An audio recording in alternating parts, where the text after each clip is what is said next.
si cette coupe sombre nous tombe sur le dos comme il l'annonce, eh bien, d'abord, beaucoup de collectivités vont devoir stopper leurs investissements. Les investissements, ils sont faits pour apporter un plus à nos habitants.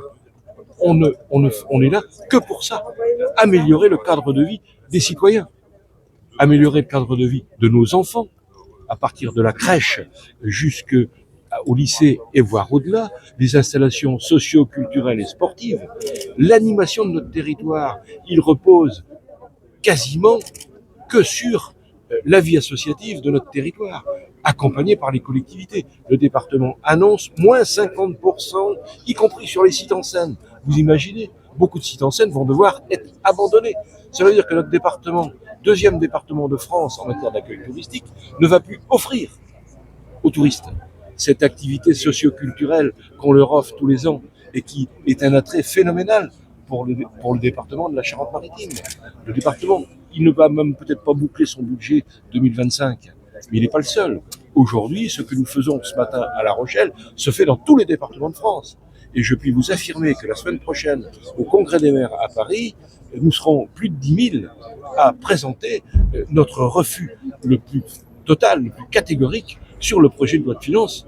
C'est clair. Les collectivités locales étaient en partie responsables du déficit de la France. Ce qui est un mensonge grossier, un mensonge qui nous met en colère. Aujourd'hui, nous ne pouvons pas accepter d'être l'ajustement du budget de l'État. C'est pas possible. Sinon, eh bien, nous prendrons des décisions tout à fait regrettables. Le projet de loi de finances 2025 a suscité de vives réactions ce matin. Jackie Caisson, le président départemental de l'AMF, compte bien faire entendre son mécontentement lors du Salon des maires prévu à Paris le 19, 20 et 21 novembre prochain. Nous estimons que le projet de loi des finances en 2025 constitue une véritable régression pour la décentralisation, l'autonomie des territoires et la qualité des services publics locaux. Dans l'état actuel, ce texte risque d'aggraver les inégalités territoriales et de nuire à la capacité des collectivités à répondre aux défis contemporains, qu'ils soient économiques, sociaux ou environnementaux. Pour ces raisons, nous exigeons le rejet formel du projet de loi des finances pour 2025 et appelons à une révision complète de celui-ci afin de garantir aux collectivités locales les moyens nécessaires pour exercer leur mission essentielle et répondre aux besoins des citoyens. Très bien.